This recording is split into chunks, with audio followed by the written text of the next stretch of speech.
Senhor, querido espectador do canal EBD em Estudo. É uma alegria tê-lo conosco novamente para mais uma aula da Escola Bíblica Dominical, na lição dos jovens. Nesse trimestre, vocês sabem, estamos estudando a respeito do perigo das tentações.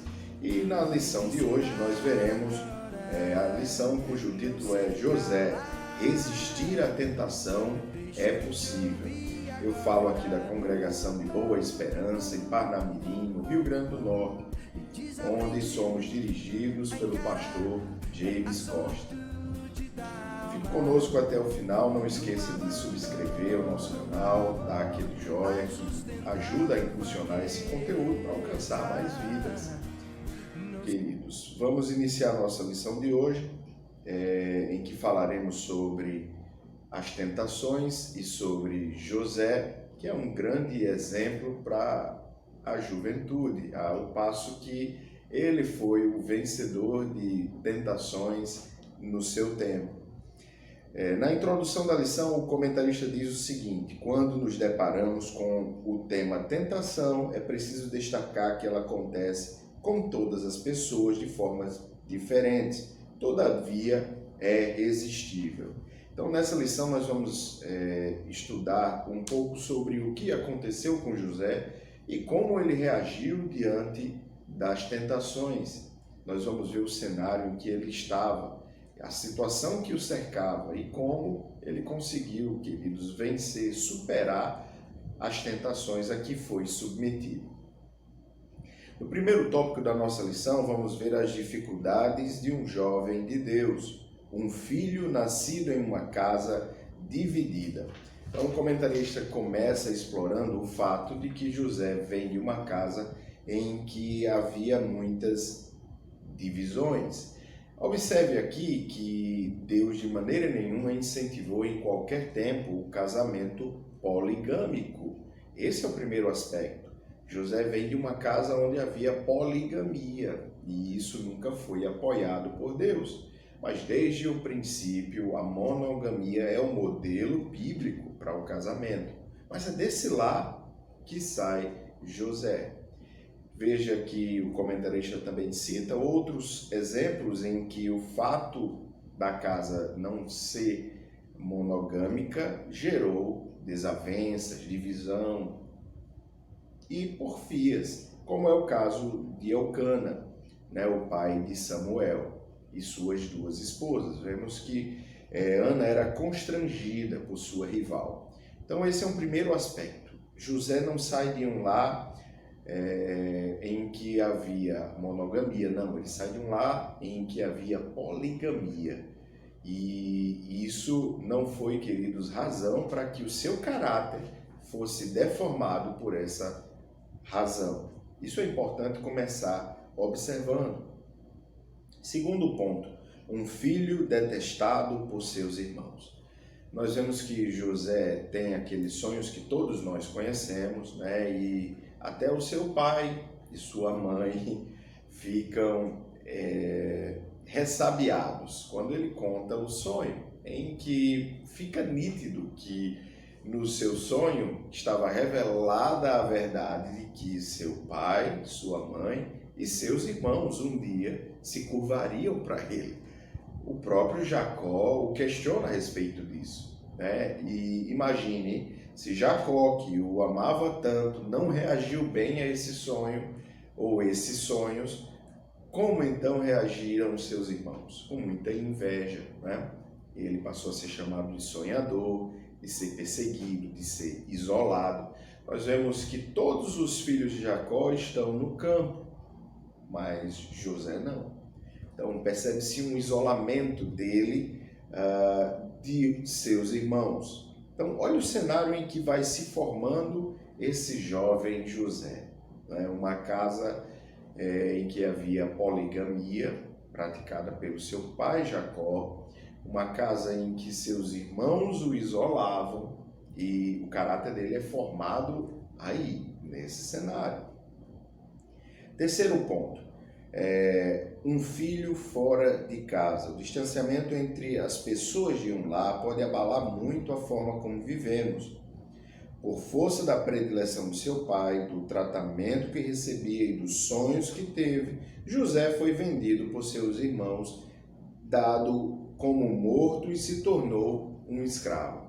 Então, depois desses eventos que a Bíblia relata, antes da venda dele, nós vemos que a Bíblia faz a trama, para nos explicar de onde vinha essa aversão dos seus irmãos a José. Até o ponto em que nós chegamos aqui no ápice, queridos, dessa aversão que os irmãos desenvolveram por José. Ele é vendido como escravo, e a intenção deles, na verdade, veja só, a intenção de seus irmãos não era vendê-lo como escravo. A primeira opção foi matá-lo, e essa ideia foi demovida e substituída pela ideia de vendê-lo como escravo. Deus está no controle de tudo. Até quando as coisas parecem estar fora dos eixos, e o homem vai tomando decisões ao arrepio do que Deus quer para a sua vida, Deus continua impondo seus limites. Os planos dele não podem ser frustrados.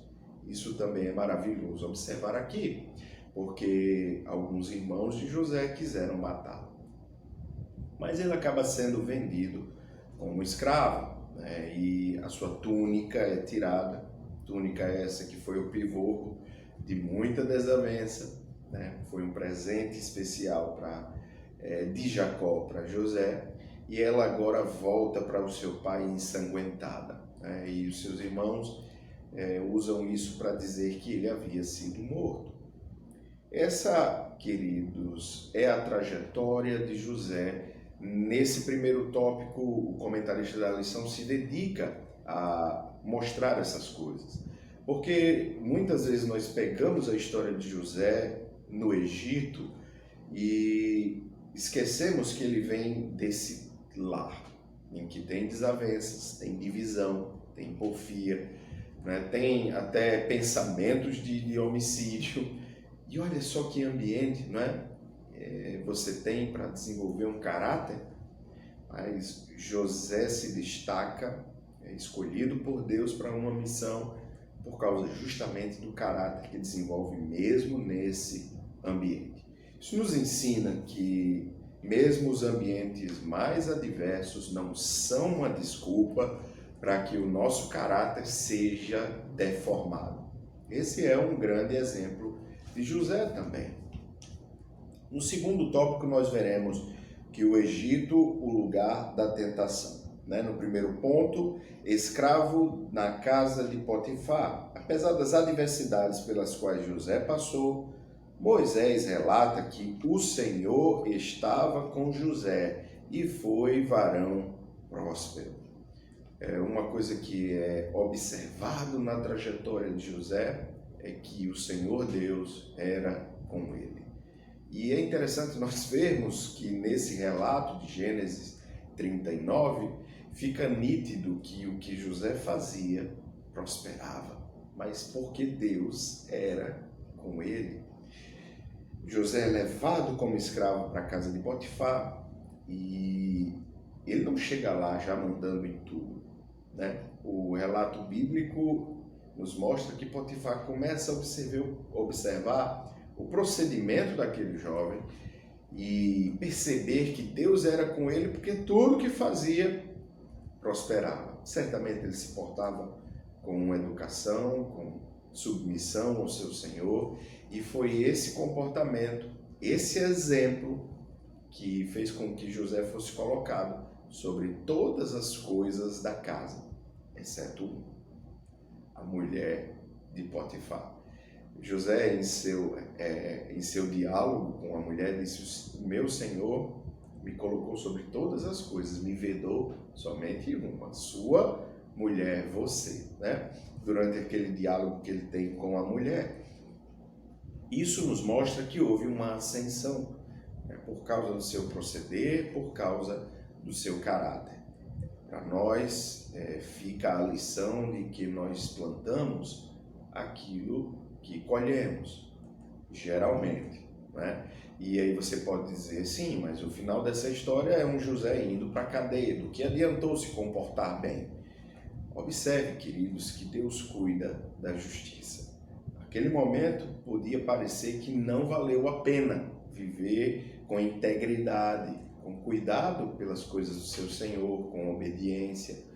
Mas nós vamos ver que vai haver remissão. Essa história não termina assim. E aí nós vamos seguindo, e o comentarista fala no segundo ponto: ao se dedicar ao seu trabalho e se destacar como um gestor inteligente e trabalhador, José acaba atraindo a atenção da esposa de seu senhor. Numa sociedade em que os valores familiares eram relativizados, a esposa de Potifar deve ter entendido que José era propriedade dela também, e que os hábitos do Egito permitiam que ela se utilizasse de um escravo para a prática sexual ilícita.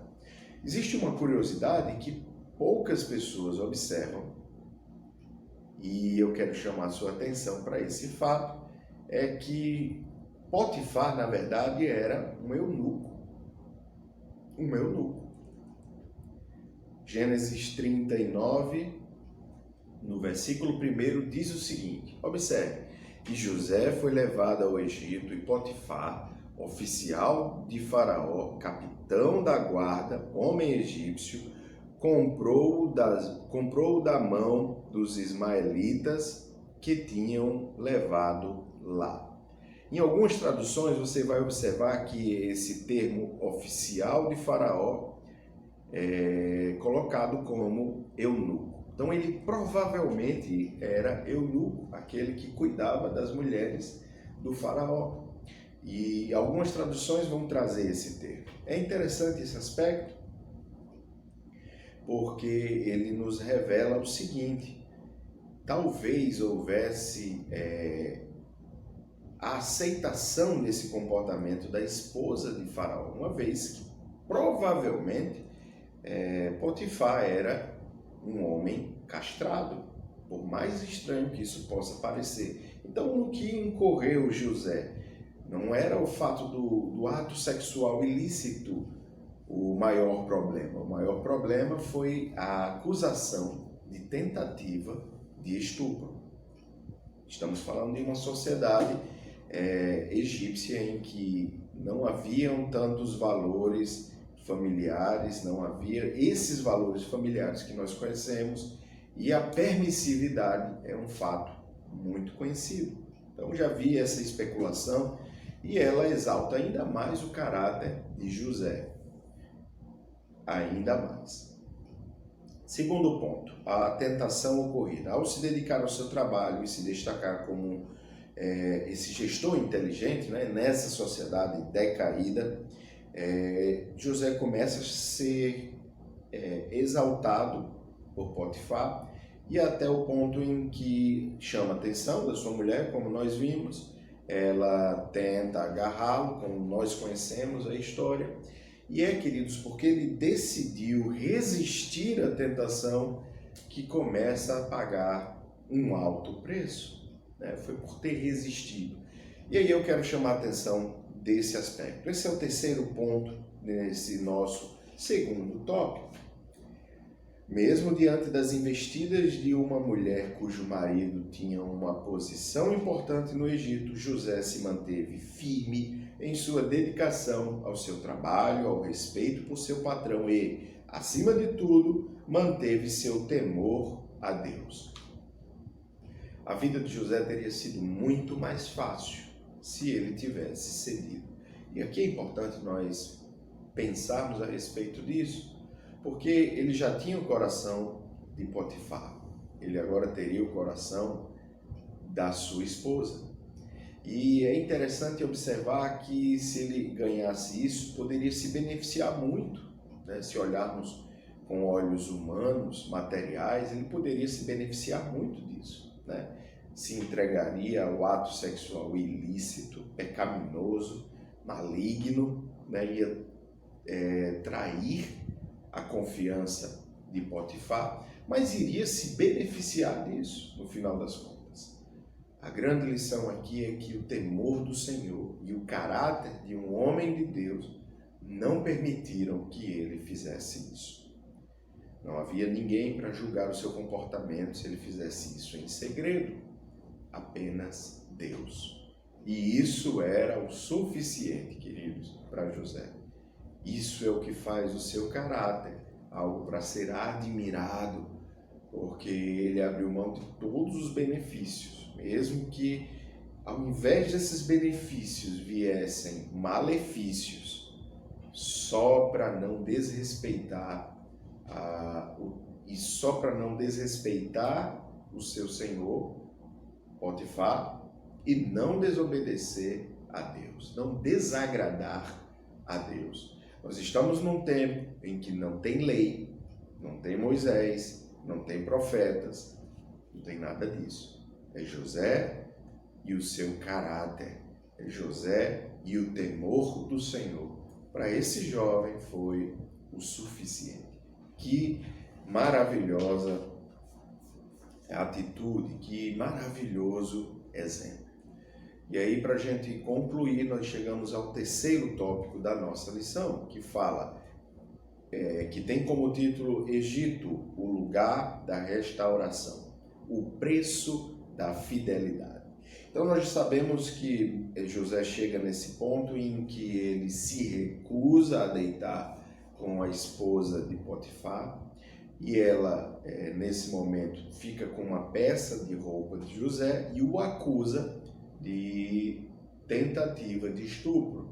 Ela diz em seu relato que o que o impediu foi o fato dela ter gritado. Olha só, né? A vítima passa a ser o acusador, né? E o acusado, aqui nesse caso, é uma vítima de forma injusta, né? Porque ele acaba indo para a prisão por causa desse relato mentiroso da esposa de Potifar. Para ela não bastava fazer essa acusação, né? Ela queria ver as consequências machucarem, maltratarem José. Veja, ela não aceita ser rejeitada, né? E toma a decisão de acusá-lo de um crime que ele não havia cometido. Então a recompensa dessa fidelidade acaba sendo, aos nossos olhos, algo que não trouxe nenhum benefício para José. Mas, como nós já vimos, a história não termina ali. E a Bíblia diz que mesmo no presídio, mesmo lá no cárcere, a benignidade de Deus o alcança. Ele lá, queridos, chama a atenção do capitão mor do cárcere. Perceba que não importa onde o servo de Deus esteja, ele chama a atenção pelo seu procedimento. Ele começa a se destacar por causa da bênção de Deus sobre a sua vida. Tudo que faz, prospera.